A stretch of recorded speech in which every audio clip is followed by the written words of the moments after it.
கேட்டுக் கொண்டிருக்கிற எனவேதான் அந்த வார்த்தை இப்படி சொல்லுகிறது. அவர் சிலரை அப்போஸ்தலராகவும், சிலரை தீர்க்கதரிசிகளாகவும், சிலரை சுவிசேஷகர்களாகவும், சிலர் மெய்ப்பராகவும், போதகரால் ஏற்படுத்தினார். நான் எடுத்துக் கொள்கிற வார்த்தை, நீ தேவனால் ஏற்படுத்தப்பட வேண்டுமானால் கவனிகள், நீங்களா மாறலாம். எல்லாருமே செல்ஃப் பிஷப் தான். யாரை கேட்டாலும் self bishop, self doctor, self moderator அவர்களே போட்டுக் கொள்ளுகிறார்கள். அதற்கு கொடுக்கிற சில இயக்கங்கள் இருக்கிறது. ஆனால் சொல்லுங்க, அவர் ஏற்படுத்தினார். திரையில் அந்த வார்த்தையை பாருங்கள், அவர் ஏற்படுத்தினார். ஒரு சின்ன கேள்வி, நீங்கள் இருக்கிற இந்த தகுதி அவரால் ஏற்படுத்தப்பட்டதா? இந்த உயர்வு, இந்த அந்தஸ்து, இந்த மேன்மை அவரால் ஏற்படுத்தப்பட்டதா? இல்லையே நீங்களே ஏற்படுத்தி கொண்டதா? இல்லையே அது விலை கொடுத்து வாங்கியிருக்கிறீர்களா? அவரால் ஏற்படுத்தப்படுவது என்றால் you have to go through the crisis.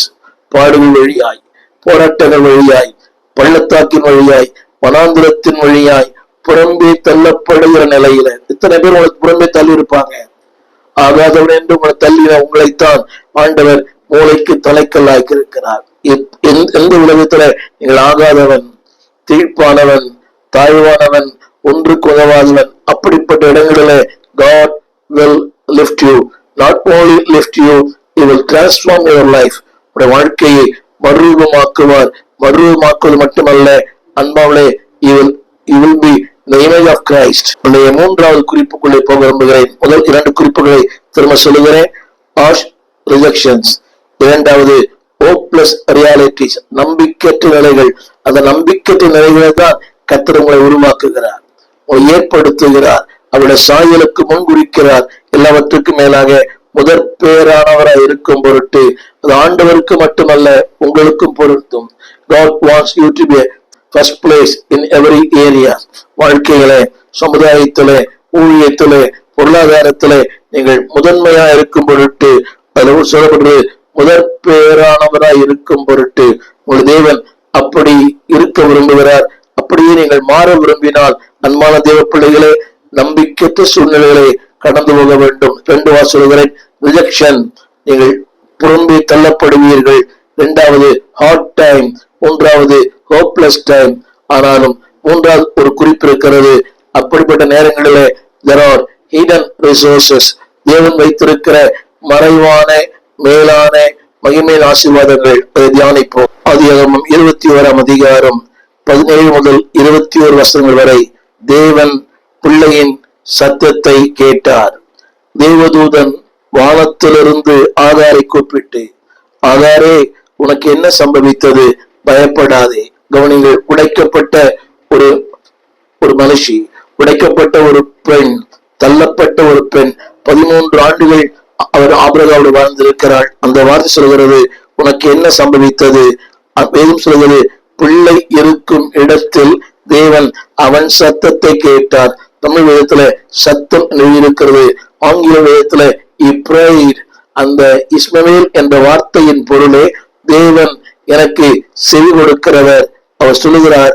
அந்த வார்த்தை 21 வசனம் வரைக்கும் அவன் வேதம் சொல்லுகிறது, தேவன் அந்த பிள்ளையோடு இருந்தார்.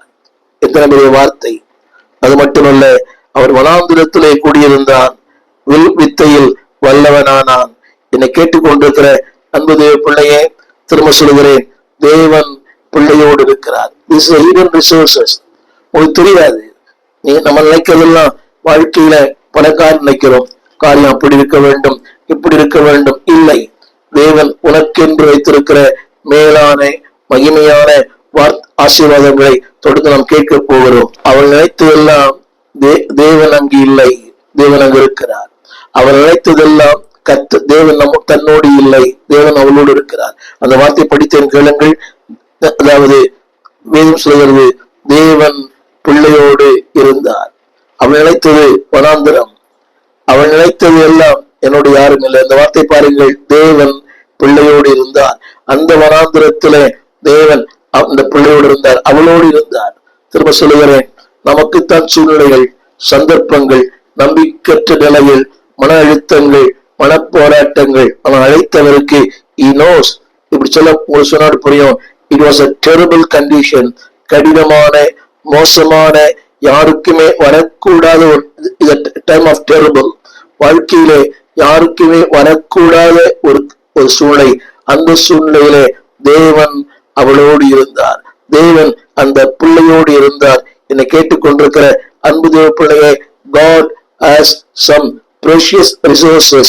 உனக்கென்று மேலான, மகிமையான, அற்புதமான, மறைவான ஆசீர்வாதங்களை கர்த்தர் வைத்திருக்கிறார். இது பல நேரங்களிலே நம்முடைய மனித கண்களுக்கு புலப்படுவதில்லை, அவளுக்கும் புலப்படவில்லை. எனவேதான் அவள், அதாவது அந்த பிள்ளை சாகிறது அதை பார்க்க விரும்பாமல் தூரத்திலே அவள் நின்று விட்டாள். என்னை கேட்டுக்கொண்டிருக்கிற அன்பதே பிள்ளையே, உன் துன்பம், உன் துயரம், உன் துக்கம், உன் கண்ணீர் எல்லாவற்றையும் பார்க்கிற ஒருவர் இருக்கிறார். ஒருவேளை அது உங்களுக்கு தெரியாது, உங்களை படைத்தவருக்கு தெரியும். இப்படி சொன்னா உங்களுக்கு புரியும். ஆண்டவர், நீ அந்த வனாந்திரத்திற்கு போகும் முன்னதே அவர் அந்த வனாந்திரத்தில் வந்து விட்டார். கரங்களை உயர்த்தி ஒரு ஆமென் சொல்வீங்களா? நீங்கள் அந்த வனாந்திரத்திற்குள் போவதற்கு முன்பாக, அந்த கண்ணீரின் பாதையிலே போவதற்கு முன்பாக, அந்த கலக்கத்தின் பாதையிலே போவதற்கு முன்பாக, அந்த நெருக்கத்தில் போவதற்கு முன்பாக உங்களுக்கு முன்பே அவர் காத்திருக்கிறார், ஆயத்தம் பண்ணுகிறார், வழிகளை உண்டாக்குகிறார், உன்னை அங்கே பாதுகாக்கிறார். திரும்ப சொல்கிறேன், ஈவன் பிஃபோர் the problem, உன் பிரச்சனைக்கு முன்பே அவர் இருக்கிறார். ஏன் தெரியுமா? ஒரு 3 காரியங்களை சொல்ல போகிறேன். நம்பர் 1, the God's providence, அவர் கொடுக்கிறதான அன்பான மேலான திட்டங்கள்.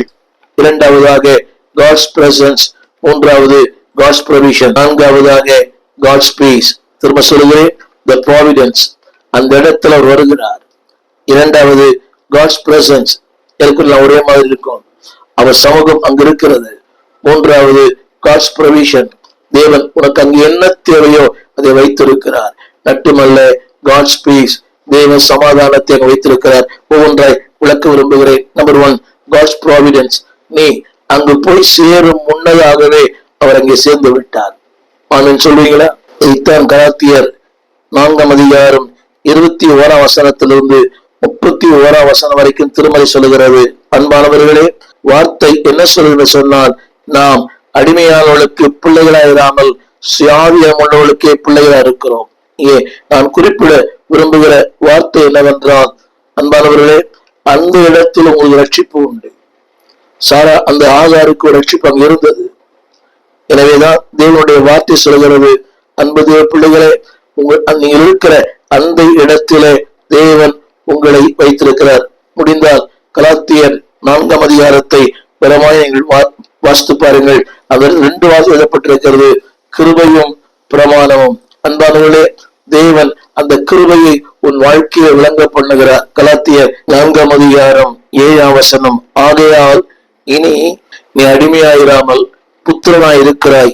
நீ புத்திரனே ஆனால் கிறிஸ்து மூலமாய் தேவனுடைய சுதந்திரவாளியா இருக்கிறாய். என்னை கேட்டுக்கொண்டிருக்கிற அன்புடைய பிள்ளையே, நீ இனி அடிமை இல்லை. அடுத்த வார்த்தை புத்திரன். நீ புத்திரனாய் இருக்கிறபடியினாலே கிறிஸ்து மூலமாய் தேவனுடைய சுதந்திரமாய் இருக்கிறார். ஆமென் சொல்ல மாட்டீங்களா? எனவே இந்த நாளிலே வேதம் சொல்லுகிறது, அன்புடைய பிள்ளையே, God's providence, நீங்கள் அங்கே போய் சேரும் முன்னமே தேவன் உங்களுக்காய் காத்திருக்கிறார். உங்களுடைய சூழலை அறிந்திருக்கிறார். நன்றை கவனிக்க வேண்டும். நீ அந்த பிரச்சனையை சந்திக்கும் முன்பதாகவே, என்றால் ஒரு பழைய பாடல், இயேசு தாங்கின துன்பங்கள் என்னை தாண்டியே செல்லாதே. அப்படியானால் அவரை தாண்டின பிறகுதான் அது உங்களை தாண்டும். அவர் எப்பொழுதுமே கப்பலின் பின்னணியை திரை செய்கிறார். அவருடைய கருத்து என்னவென்றால், ஒரு கப்பல் உடையும் போது முதலாவது பின்னணி உடையும், அப்படிதான் முன்னணி உடையும், இந்த கீழருக்கு தான் உடையும். ஆண்டவர் கப்பலின் பின்னணியிலே உனக்காக, அப்படியானால் அவரை தாண்டித்தான் அந்த பிரச்சனை உன்னை சந்திக்க வேண்டும். என்னை கேட்டுக்கொண்டிருக்கிற அன்பு தேவ பிள்ளையே, இயேசு தாங்கின துன்பங்கள் உன்னை தாண்டியே செல்லாதே. உனக்கும் அதில் பங்கு உண்டு. அவர் சந்திக்கும் போது அது பலன் இழந்து விடுகிறது. உங்களிடத்துல வரும்போது அது ஒன்றுமில்லாமல் ஆகிறது. புரிய நினைக்கிறேன். அவரிடத்துல வரும்போது இட் லாஸ் இஸ் பவர். வரும்போது இட் இஸ் ஹெல்ப்லெஸ். அது வரும்போது அது ஒன்றும் இல்லாமல் இருக்கிறது. சற்று யோசித்து பாருங்க, அது நேராக உங்களிடத்துல வந்தால் என்ன இருக்கும்? ஆனா தேவன் சொல்லுகிறார், அதை அவர் சந்திக்கிறார், ஒன்றுமில்லாமல் ஆக்குகிறார். தொடர்ந்து ஆண்டு கொடுக்கிற 2வது குறிப்பு, God's, முதலாக சொன்னேன், God's providence, இரண்டாவது, தேவன் கொடுக்கிற காட்ஸ் பிரசன்ஸ், அந்த இருக்கிற தேவன் இருக்கிறார். ஒருவேளை தேவன் செய்வது நமக்கு புரியாமல் இருக்கலாம், ஆனால் தேவன் செய்வது தேவனுக்கே புரியும். He knows what he is doing. இதைத்தான் எலியாவின் வாழ்க்கையில நாம் பார்க்கிறோம். எலியாவின் வாழ்க்கையில தேவை இருந்தது அன்பாவிலே, வனாந்திரம் தான். ஆனா அந்த வனாந்திரத்திலே எலியா போவதற்கு முன்பாகவே தேவன் அங்கே போயிருந்தார். அவனுக்கு என்ன தேவை என்பதை அறிந்திருந்தார். அந்த கேள்வியில அவன் போவதற்கு முன்பாகவே தேவன் இருக்கிறார். எலியாவே, உனக்கு இங்க என்ன நேர்ந்தது? யோசித்து பாருங்கள். அங்கே அவன் போய் சேர்வதற்கு முன்பாகவே God prepared what is needed. எலியாவுக்கு என்ன தேவை என்பதை அறிந்து அங்கே அப்பமும், அங்கே அடையும், அங்கே இறைச்சியும் கர்த்தர் வைத்திருந்தார். என்னை கேட்டுக்கொண்டிருக்கிற அன்புதே பிள்ளையே, ஆண்டவர் ஆயத்தம் பண்ண நமக்கு தெரியாது. அவர் ஒரு சால்பாத் உதவி ஆயத்தம் பண்ணுகிறார், ஒரு காலத்தை ஆயத்தம் பண்ணுகிறார். இதைத்தான் வேதம் முழுவதும் பார்க்கிறோம். அன்பானவர்களே, அங்கே வனாந்திரம், அந்த எல்லாரும் பசியிலே வாடுவார்கள். ஆனால் அதற்கு முன்பே தேவன் அப்பத்தையும் அந்த மீனையும் ஆயத்தம் பண்ணிருக்கிறார். அதே போல சிங்க கெபியிலே தானியேல் சிங்கத்தின் கெபியிலே போவதற்கு முன்பாகவே அங்கே அவர் போயிருந்தார். சாத்ராக், மேஷாக், ஆபேத்நேகோ அவர்கள் அக்கினி சூளையிலே போடப்படுவதற்கு முன்பதாகவே தேவன் அங்கு இருந்தார். எனவேதான் அரசன் சொன்னான், நான் 3 பேரை அல்லவா நான் அதிலே நான் போட்டேன், 4 பேரை பார்க்கிறேனே. அப்படின்னா God's providence is there. நீ அந்த இடத்தை செல்வதற்கு முன்பதாகவே சென்றிருக்கிறார். என்னை கேட்டுக்கொண்டிருக்கிற அன்பு தேவப்பிள்ளையே, ஆண்டவர் ஒவ்வொரு சூழ்நிலையிலும், கடினமான சூழ்நிலையிலே அவர் அங்கு இருக்கிறார். மறந்துவிட வேண்டாம். புயல் காற்றா இருக்கலாம், சூறாவளியா இருக்கலாம். திரும்ப திரும்ப நீங்கள் சொல்வதை நன்றாக கவனிக்க கேட்கிறேன். இதில் நான் கடந்து வந்திருக்கிறேன். God is at hand. God is there in advance. நான் அங்கே போவதற்கு முன்பாகவே தேவன் அங்கே போயிருக்கிறார். எனவேதான் தேவனுக்கு காலங்கள் தெரியும், இடங்களும் தெரியும். நீ எங்க இருக்கிறாய், யாரா இருக்கிறாய், எப்படி இருக்கிறாய், எந்த சூழ்நிலை இருக்கிறாய், he knows the place. அந்த கெபிக்குள்ளே வந்து not only he knows the place, அன்பானே, he knows the timing. நம்ம கேட்கிறேன். காலங்களும் தெரியும், இடமும் தெரியும், சந்தர்ப்பம் தெரியும், உன் சூழ்நிலையிலே தெரியும்.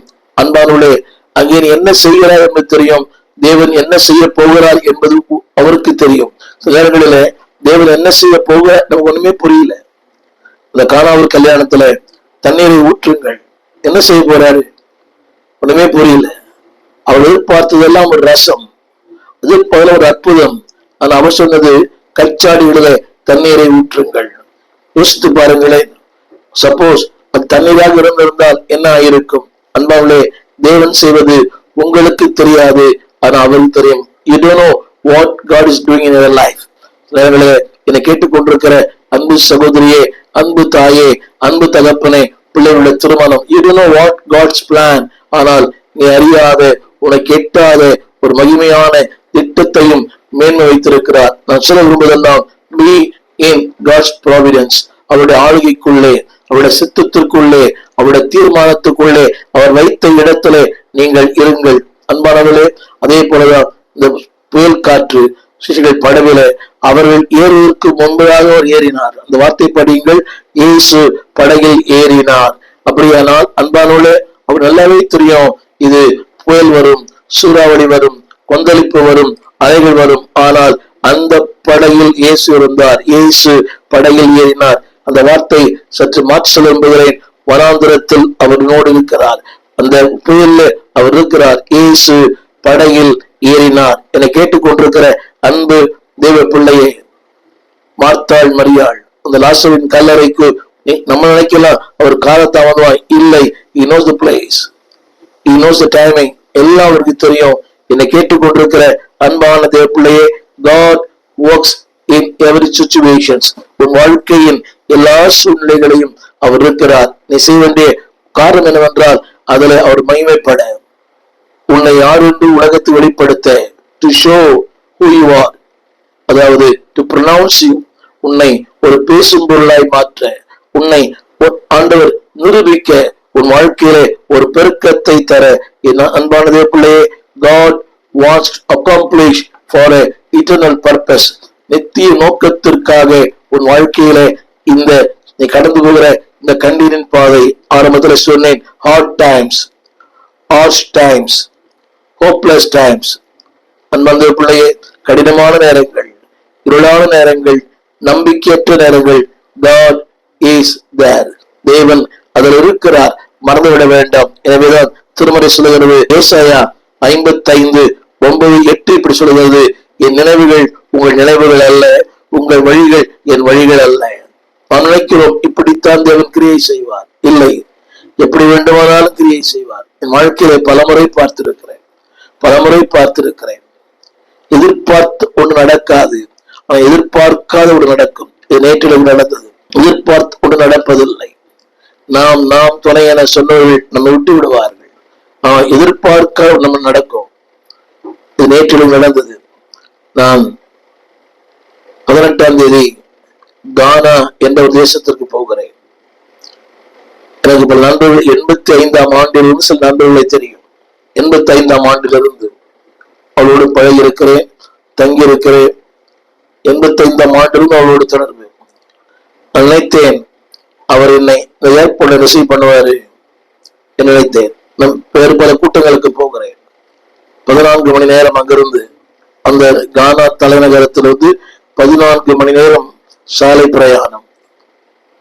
அங்கு ஒரு கொஞ்ச நேரம் இளைப்பாறும்படியாக அவரை நம்பினேன். ஆனால் இதுவரைக்கும் தகவலே இல்லை. நான் சொல்லுங்க கருத்து, சம்பந்தமில்லாத ஒருவர் என்னை தொடர்பு கொண்டார். நான் கேள்விப்பட்டேன், நீங்கள் வருகிறீர்கள், உங்களை நான் சந்திக்கிறேன், எங்கள் வீட்டில் ஒரு 2 நாள் இருந்து நீங்கள் தொடர்ந்து உங்கள் பிரயாணத்தை செய்யுங்கள். இவர்கள் முன்பின் பார்த்ததில்லை, வயதான ஒரு தம்பதிகள். நான் சொல்ல வந்த கருத்து, God has many ways. தேவன் ஒரு வாழ்க்கையிலே ஏராளமான அற்புதமான காரணம் வைத்திருக்கிறார். அந்த வார்த்தை சொல்லுகிறேன், என் நினைவுகள் உங்கள் நினைவுகள் அல்ல. எனக்கு தெரிந்தெல்லாம் அவர் வருவார், இவர் வருவார், அவர் என்னை ஏற்றுக்கொள்ளுவார், அவர் வீட்டில் தங்குவேன். ஆனா வேதம் சொல்லுகிறது, அன்பார்களே, உங்கள் வழிகள் என் வழிகள் அல்லவென்றும் கர்த்தர் சொல்லுகிறார். அடுத்த வார்த்தை, பூமியை பார்க்கிலும் வானங்கள் எப்படி உயர்ந்திருக்கிறதோ அப்படியே உங்கள் வழிகளை பார்க்கிலும் என் வழிகளும், உங்கள் நினைவுகளை பார்க்கிலும் என் நினைவுகள் உயர்ந்தது. Yes, I thoughts, holy thought, உயர்ந்த நினைவுகள். எதிர்பார்க்கவே இல்லை. ஒரு வயதான தம்பதியர்கள் அவர்கள் இந்த கானாவிலே அக்கரா என்று சொல்லுகிற இடத்துல அவர்கள் தொலைபேசியிலே தொடர்பு கொண்டு, நாங்கள் அங்கே வருகிறோம், உங்களை ரிசீவ் பண்ணுவோம், நீங்கள் தங்கி இருக்கலாம், யோசித்து பாருங்கள். அவள் இதுவரை நான் சந்தித்ததில்லை என்று சொன்னேன். வேதம் சொல்கிறது, திரும்ப திரும்ப உயர்ந்தது. இதைத்தான் திரும்ப நாம் சொல்ல நம்புகிறேன். 2 கொரிந்தியர் 4:17, காணப்படுகிறவைகள் அல்ல, எல்லாம் காணப்படுகிறது. என் பலவீனம் என காணப்படுகிறது, பலவீனம் என்று சொன்னேன் பல நேரங்களிலே. நம்ம கர்த்தரை நம்பி, அடுத்த வார்த்தை, காணப்படுகிறது அல்ல, காணக்கூடாதவர்களை நோக்கி இருக்கிற நமக்கு. அந்த வார்த்தை படிக்கிறேன், அதி சீக்கிரத்தில் நீங்கும் லேசான நம்முடைய உபத்திரவம். ஏற்றுக்கொள்ள முடியுமா? உபத்திரவம் லேசானதா? இல்லையே. கடினமானது, பாரமானது, சுமக்க முடியாதது, ஏற்றுக்கொள்ள முடியாதது, அது நிந்தைக்குரியது, ஏமாற்றத்திற்குரியது, மனச்சோர்வு உண்டு பண்ணுகிறது உபத்திரவம். ஆனா ஆவியார் சொல்லுகிறார், லேசானது. அடுத்த ஒரு வார்த்தை, அதி சீக்கிரத்தில் நீங்கும். அடுத்த ஒரு வார்த்தை இருக்கிறது. 2 எதிர்மறையான காரியங்கள், காணப்படுவது, காணப்படாதது. அது சீக்கிரம். ஒரு வார்த்தை லேசானது, அடுத்து கனமானது. அப்படின்னு சொல்ல மாட்டீங்களா? அடுத்த வார்த்தை அழிந்து போகிறது, நித்தியமானது. எல்லாம் எதிர்வெதிரா வரும் வார்த்தைகள். என்னை கேட்டுக்கொண்டிருக்கிற அன்பு தேவ பிள்ளையே, God has the best plan in your life. இதுதான் 2 கொரிந்தியர் 4:17 நாம் வாசித்தோம். அது கன மகிமையை உண்டு பண்ணுகிறது. அப்படிப்பட்ட நேரங்களிலே அன்பு தேவ பிள்ளையே, ஆண்டவருக்கு நன்றி சொல்லுங்கள், ஜெபியுங்கள், அமர்ந்திருங்கள், அவசரப்படாதிருங்கள். இந்த கிறிஸ்தவ உலகத்துல எல்லாமே அவசரம். நிதானமாய் போகிறவர்கள் யாருமே இல்லை. எல்லாருமே ஊழியர்கள், விசுவாசிகள், everything is very fast. ஆனா தேவன் சொல்கிறார், God can pull your problems. அந்த பிரச்சனைகளை அவர் தோலுரிக்க வல்லவர், அது ஒன்றுமில்லாமல் ஆக்க வல்லவர். நம்பினால் ஒரு ஆமேன் சொல்லுங்கள். God can pull down all your problems. He can strive, அதாவது அதை தோலுரிக்க ஒரு வல்லவர். 37ஆம் சங்கீதம் 23ஆம் வசனம் இருக்கிறது. அதாவது கர்த்தர் அவருடைய நடைகளை உறுதிப்படுத்துவது மட்டுமல்ல, அவர் நடைகளிலே பிரியமா இருக்கிறார்.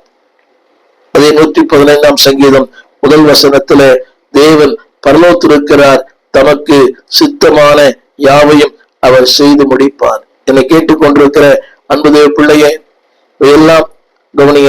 ஏன் தெரியுமா அனுமதிக்கிறார்? எபேசியர் 1:11 அவருடைய மகிமைக்கு புகழ்ச்சியா இருக்கும்படி.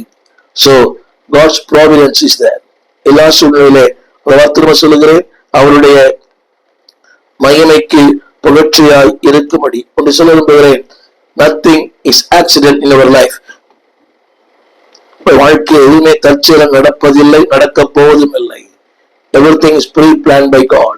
அது ஒன்று அவருடைய சித்தத்திலே, அவருடைய மையத்திலே, அவருடைய ஆளுகைக்குள்ளே, அவருடைய ஆதீனத்திலே, அவருடைய பலத்த கரத்துக்குள் அடங்கியிருந்தால் nothing is accident in your life. எதுவுமே தற்செயலாய் நடப்பதில்லை, எல்லாமே தேவன் முன்குறித்தது. என்னுடைய அடுத்த குறிப்புக்கு போக விரும்புகிறேன். God's providence is there. அவருடைய ஆளுகை இருக்கிற. இரண்டாவது, God's presence is there. அது அவளுக்கு புரியல. அவர் நினைச்சா தேவன் இல்லை என்று. தேவன் அங்கு இருக்கிறார். அவர் சத்தத்தை கேட்டார். பக்கத்துல சத்தம் கேட்க முடியும். தேவன் பிள்ளையோடு கூட இருந்தார் அந்த வனாந்திரத்துல. இரண்டாவது, God's presence. நான் இங்கே சொல்ல விரும்புகிறேன், God's presence is there for the whole life, whole time. நம் சில மருத்துவமனையில பார்க்கிறோம், மரண வீடுகளுக்கு போகிறோம், ஒரு 5 நிமிடம் உட்கார்ந்து வருகிறோம். அது எல்லாருமே பண்ற காரியம் தான். ஒரு நோயாளி சந்திக்கிறோம், 5 நிமிடங்கள். பல காரணங்கள் உண்டு, உட்கார முடியவில்லை, அந்த இன்ஃபெக்ஷன், அதெல்லாம். But God's presence is the whole lifetime. அவருடைய சமூகம் உன் வாழ்வின் எல்லை வரை, உன் வாழ்க்கையின் முழுமை. மக்கள் வந்து போவார்கள், ஒரு துக்க வீடு விசாரித்து போகிறவர்கள், வியாதியாருக்கு வந்து போகிறவர்கள். ஆனால் ஆண்டவர் அப்படி இல்லை. Is there for your lifetime. சொல்றாங்களே லைஃப் டைம் வாரண்டி. ஆனா ஆண்டவர் தான் உண்மையாகவே லைஃப் டைம் வாரண்டி. வாசித்து பாருங்கள். எத்தனை சொன்னார், நான் உன்னை விட்டு விலகுவதும் இல்லை, உன்னை கைவிடுவதும் இல்லை. அப்படின்னா there is no time for that. அதற்கு நேரங்கள் இல்லை. நான் உன்னை விட்டு விலகுவதில்லை, ஹோல் டைம், லைஃப் டைம். அது மட்டுமல்ல, மத்தேயு 28:20, மத்தேயு 28:20 அந்த வார்த்தை சொல்லுகிறது, நான் உலகத்தின் முடிவு பரிந்தும் சகல நாட்களிலும். not only time but the whole days. பாருங்கள், எல்லா நாட்களிலும் எல்லா சூழ்நிலைகளிலும் அவர் நம்மோடு இருக்கிறார். அந்த வார்த்தை முடிவு பரியந்தம். யார் நம்மோடு கூட இருக்கிறார்? மனைவியோ கணவனோ வியாதி வரும்போது சலிப்பு வருகிறது, கணவனுக்கு சலிப்பு வருகிறது, மனைவிக்கு சலிப்பு வருகிறது. ஏழ்மையிலே அதாவது கணவனோடு இருக்கிற மனைவிகள் மிக குறைவு. வியாதியிலே தன் மனைவியோடு இருக்கிற கணவன் மிக குறைவு, பிள்ளைகள் கூட மிக குறைவு. ஆனால் சொல்லுகிறார், சகல நாட்களிலும். அடுத்த வார்த்தை முடிவு பரியந்தம். உன் வாழ்க்கை முடிவு பரியந்தம். வனாந்திரமா இருக்கலாம், புயலா இருக்கலாம், சூறாவளியா இருக்கலாம், அக்கினி சூளையா இருக்கலாம், சிங்க கெபியா இருக்கலாம், மனுஷனுடைய மறைவான கண்ணிகளா இருக்கலாம், வலைகளா இருக்கலாம். But God is there all time. அதாவது 24 மணி நேரமும் 365 நாட்களும் உன்னோடு கூட இருக்கிற. உபாகமத்தின் புஸ்தகம் 31ஆம் அதிகாரம் 8 முதல் அந்த வார்த்தை இப்படி சொல்கிறது, கர்த்தர்தாமே உனக்கு முன்பாக போகிறவர். வனாந்திரத்திலே, பாடுகளிலே, துன்பங்களிலே, போராட்டங்களிலே உன்னோடு கூட இருப்பார். வனாந்திரத்திலே, ஆழியிலும் அக்கினியிலும் மரணத்திலும் எல்லா காரியங்களிலும். அது மட்டுமல்ல, இதே வார்த்தை, உன்னை விட்டு விலகுவதும் இல்லை, உன்னை கைவிடுவதும் இல்லை, நீ பயப்படவும் கலங்கவும் வேண்டாம். அதேதான் தொடர்ந்து 1 சாமுவேல் 12:22 தேவனுடைய வார்த்தை சொல்கிறது, கர்த்தர் உங்களை தமக்கு ஜனமாக்கி கொள்ள பிரியமானபடியினாலே தம்முடைய மகத்துவமான நாமத்து நிமித்தம் தம்முடைய ஜனங்களை கைவிடவே மாட்டார். 2 வார்த்தை சொல்கிறேன், நீங்கள் அவருடைய ஜனம், யுவர் காட் சாய்ஸ்.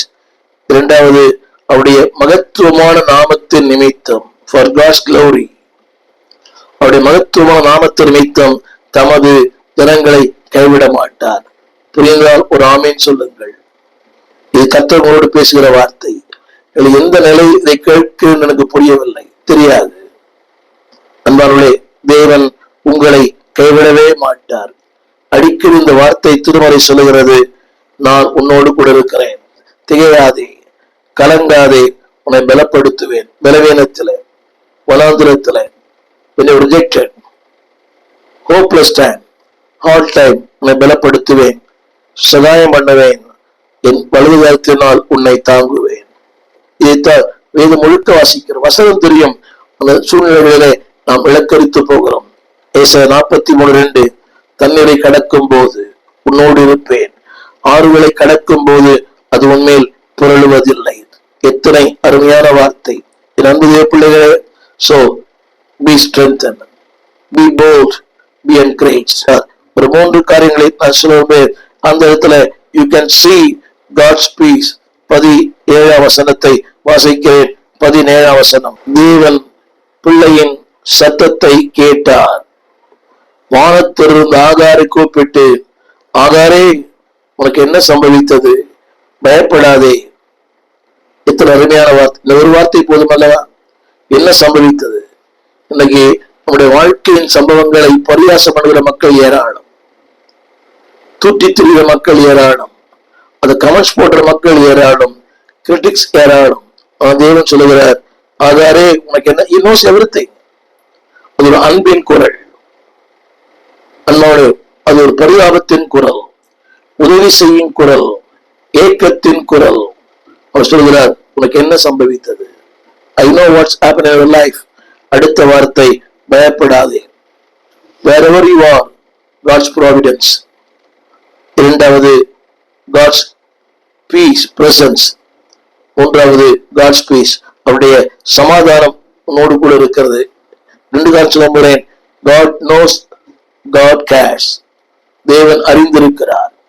மாத்திரமல்ல, தேவன் உன்னை குறித்து கவலைப்பட்டு கலங்குகிறார். யோபின் புஸ்தகம் 23ஆம் அதிகாரம் 10ஆம் வசனம், ஆனாலும், கவனிங்கள், வாய்ப்பே இல்லை, வழியே இல்லை, நிம்மதியே இல்லை, அங்கு எந்த விதமான அனுகூலங்கள் இல்லை. ஆனாலும் நான் போகும் வழியை அவர் அறிவார். மாத்திரமல்ல, என்னை சோதித்த பின் நான் பொன்னாய் விளங்குவேன். என்னை கேட்டுக்கொண்டிருக்கிற அந்த பிள்ளையே, God knows your situations. Not only knows, he cares.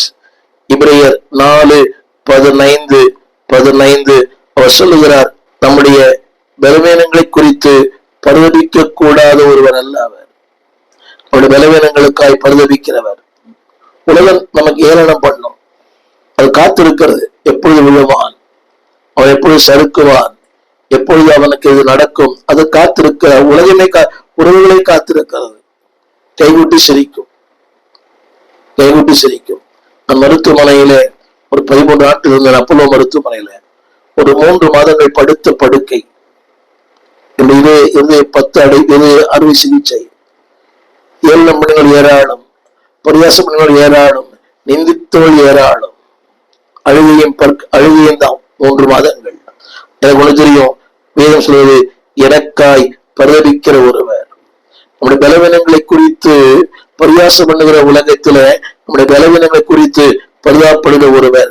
அது மட்டுமல்ல, அன்பானவர்களே, அவர் எனக்கு பிரதான ஆசாரியரா இருக்கிறார், பரிந்து பேசுகிறா இருக்கிறார், மன்றாடுகிறா இருக்கிறார். அது மட்டுமல்ல, 4:16, நான் இரக்கத்தை பெற, நான் சகாயம் பெற, கிருபையை பெற. அப்படிப்பட்ட நேரங்களிலே இரக்கத்தை காண்பிக்கிறார். 2வது சகாயத்தை காண்பிக்கிறார். 3வது கிருபையை காண்பிக்கிறார். God knows. 2வது God speaks. Not only he speaks, he also, அன்பானவர்களே, God knows, God cares, God speaks. தேவன் என்னோடு பேசுகிறார். இதை கவனிக்க வேண்டும். God knows. 2வது God cares. 3வது God speaks. அப்படிப்பட்ட நேரங்களில் முகம் கொடுத்து பேச ஆட்கள் இல்லை. இந்த மருத்துவமனைகளிலே, இந்த முதியோர் இடத்துல உட்கார்ந்து பேச ஆட்கள் இல்லை. எத்தனையோ பேர் அது விரும்புகிறார்கள். எனக்கு மறக்க முடியாத ஒரு சம்பவம். என்னுடைய போதையர், அவரோடு நான் 16 ஆண்டுகள் பயணித்திருக்கிறேன். அவருடைய கடைசி நாட்களிலே அதிகமான என்னுடைய பிரயாணங்களால் சந்திக்க முடியவில்லை. ஒரு நாள் சந்தித்தேன். மணிக்கணக்காய் பேசினார். ஒன்று சொன்னார், அடிக்கடி வந்து போ. அது என்னை அதிகமாய் தொட்டது. அடிக்கடி வந்து போ. அந்நாளே அவர் ஓட்டமும் நடைமான ஒரு ஊழியர் நித்திய ராஜ்யத்தில் இருக்கிறார். அடிக்கடி வந்து போ. காரணம் தெரியுமா? அவரோடு பேசுவதற்கு ஆட்களை விரும்புகிற உலகம். அதே சொல்கிறார், God speaks. யோவான் 14:27 அவர் சொல்லுகிறார், உங்கள் இருதயம் கலங்காமலும் பயப்படாமல் இருப்பதாக. அங்க ஒரு வார்த்தை இருக்கிறது, சமாதானத்தை உங்களுக்கு வைத்து போகிறேன். சற்று மாற்றி சொல்ல விரும்புகிறேன். வசனத்தை மாற்றி அல்ல, சமாதானம் உங்களோடு பேசுகிறேன். சமாதானம் வைத்து போன்னு சொன்னால் அவருடைய வார்த்தையே சமாதானம். என்னுடைய பேசுகிறால் சமாதானம், என்னை பார்த்தால் சமாதானம். அந்த அடுத்த வார்த்தை பிலிப்பியர் 4:7 அவர் பேசும்போது இருதயங்களும் சிந்தைகளும் அன்பாவளை தேவ சமாதானம் பெறும். அதாவது அவருடைய கருத்து அதுதான். காத்துக்கொள்ளும் என்று சொன்ன how it can be. அது சொல்லப்பட்டது. அதாவது உங்களுக்கு கொடுக்கிறேன் through the word. வார்த்தையை கொடுக்கிறார். என்னுடைய உணர்வுகள் மூலமாய் பேசுகிறார், சிந்தையில் பேசுகிறார், தரிசனத்திலே பேசுகிறார், பல ஊழியர்கள் மூலமாய் பேசுகிறார். பல இடங்களிலே நான் பேசுகிற செய்தி எனக்கு என்னோடு பேசுகிறது. God speaks. வார்த்தையால், வெளிப்பாடுகளால், வசனத்தால், ஊழியக்காரர்கள் மூலமாய் தேவன் பேசுகிறார். அந்த வசனத்தை நான் படிக்கிறேன், கேளுங்கள். யோவான் 6:19 சீஷர்கள் 3-4 மைல் தூரம் தண்டு வலித்தார்கள். அவர் கடல் மேல் நடந்து வந்தார். யோசித்து பாருங்கள், என் சூழ்நிலையில கடல் தான் அவருக்கு தரை. He knows the place where I am. நான் எங்க இருக்கிறேன் என்பது தெரியும், எப்படி இருக்கிறேன் என்பது அவருக்கு தெரியும். நடந்து வந்து சமயமாய் அவர்கள் வந்தார்கள். அவர்களும் பயந்தார். அடுத்த வார்த்தை நோக்கி, நான் தான், பயப்படாதிருங்கள். God speaks the times of tribulation. God speaks the times of crisis. God speaks in the times of depression. அவர் சொல்கிற வார்த்தை, நான் தான், பயப்படாதிருங்கள். என்னை கேட்டுக்கொண்டிருக்கிற அன்பு தேவ பிள்ளையே, God knows. God cares. God speaks. எங்கள் விலாசம் போதகர் ஸ்டீஃபன் தேவகுமார், திறந்த வாசல் சபை, நம்பர் 65, பரமானந்த தெரு, 7 கிணறு, சென்னை 600001. தொடர்புக்கு 9841839287. மேலும் 0444183330.